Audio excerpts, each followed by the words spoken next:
You have read all the books. You have all the apps, and you know meditation is very good for you and very important. It's the only thing that can get you out of the nightmare you're living. And yet when you sit to meditate, unfortunately, after a while, you just feel bored, like nothing's happening. And if you feel like that, that is actually normal. You're not alone. And there are reasons why that happened. Let me explain you. I've been talking about this. I'm coaching people for a very long time, and I come to realize there are two ways to approach this to solve this problem. So I hope this video solves for you this problem forever. So the first way of seeing this is that just notice that your brain is constantly stimulated, overstimulated. Think all the time you spend in front of a screen. Feel all the time that you are just going around trying to get experiences that get you hype, that get you to feel something. Well, that's dopamine addiction. So you don't underestimate when you sit to meditate what's going to happen with your brain, because if your brain is a drug addict looking for dopamine, looking for stimulation, when you sit to meditate, your brain is you're cutting the supply of dopamine to your brain. So it's very important that you understand that it is okay if you feel some sort of uncomfortable sensation coming. Let's call it boredom. And it's just coming out to you. In that moment, your brain is recalibrating. You are healing your brain. You're becoming calmer. It just doesn't feel so nice, like someone getting off drugs. It's just not going to feel so nice in the very beginning because of that reason. So if that's your case, if you notice, well, that's always the case of everyone, but if you notice that that's more like what's happening to you, there's an important thing to do when you're meditating. When you're meditating and you feel that your meditation is boring, just notice that that boredom is actually a thought.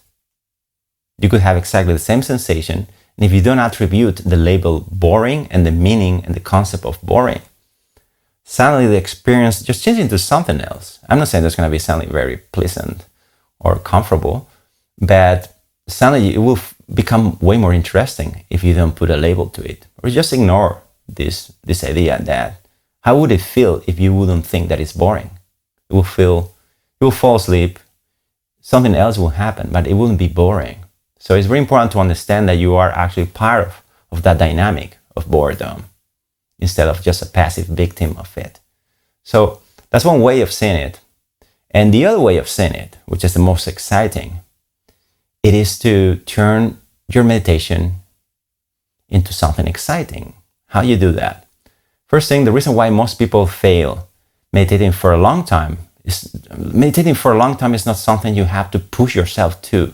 Some people are really motivated to meditate and they are trying to get to meditate for half an hour, 1 hour. They are pushing themselves. But here's the point. That just telling me, I'm a coach and I'm constantly hearing people talking about this. It's like, well, you're doing something wrong, because you should feel incredibly motivated and excited about meditation. And if it doesn't happen, that's okay. That's normal, because what's happening is you don't have a clear structure. You don't have a clear understanding of what you're doing. And you then cannot kick in something that will get you super interested in meditation and will get you to meditate for long periods of time, which is to understand that meditation is a game. It's just a game. Very, very cool game. One of the coolest games. It's so fantastic that actually, I promise you, if you get to learn how to meditate, you will never be bored again in your life, because it doesn't matter that you have to suddenly wait for 4 hours in a hospital or in an airport or something like that. It just doesn't matter. You're so entertained with everything that's happening all the time, no matter what. Even you get trapped in, I don't know, you get lost in the middle of the road somewhere. I mean, like everything just turns into aliveness. And the way to do this is it has different aspects. The first thing is that you have to learn about meditation. There's a lot of people who've been doing this for thousands of years before you. Why you wouldn't actually tap into that knowledge? It will be just not a wise thing to do, right? So what you do is really you actually gamify meditation. That's why you can't stop meditating all the time. Because you have, what makes something a game is that you have a clear goal. Imagine you're playing a video game or sports.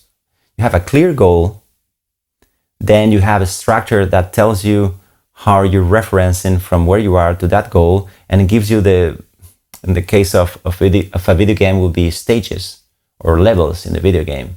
And then you know how you get there, and you have also a very quick feedback if you're doing good or if you're doing bad. Let's say in the video game you have points. So when you do some action that is good, you get points. When you do something wrong, you lose points. So in the same way, that's exactly what you have to do with your meditation. So basically you have to have a very clear structure about what you're doing, and then you have a reference to it on real time. That's what it makes it exciting, that you're reacting all the time on something that's happening. And guess what? You're having thoughts, you're having sensations all the time, constantly. So it's just a matter about a technical way of understanding how to meditate. And when you do that, suddenly meditation can be so alive and intense, because you're just noticing everything as it happens, when it happens. Because your meditation structure or technique should be helping you to make an excuse or a game to filter your experience in real time in a way that you have to be sort of adjusting to it. And that adjustment, most of the time, is just, for example, a thought crosses by, just drop it off.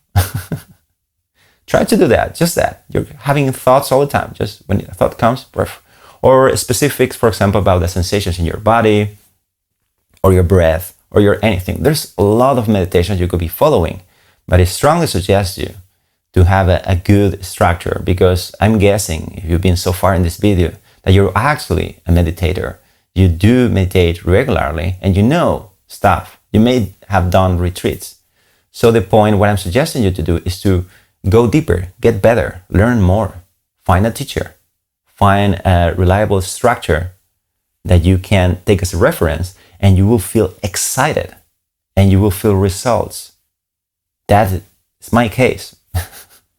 Actually, someone asked me recently if I do enjoy every time I sit to meditate. And I'm looking forward to meditate. And I do meditate. At the moment, I'm doing 3 sessions of meditation, morning, midday, evening. Long sessions, actually, between half an hour, 1 hour each time. And I've been doing this for many years, and I'm super excited about it. It's just fascinating, the depth that you can find. It's not that you get to a point you say, okay, that's it. No, it's a beautiful expression. Sitting to meditate is an offering. It's a ritual to appreciate aliveness. It's just that. And all this meditation tradition that tell you what to do is just games. They're suggesting you games. If you don't like one game, then just find another game.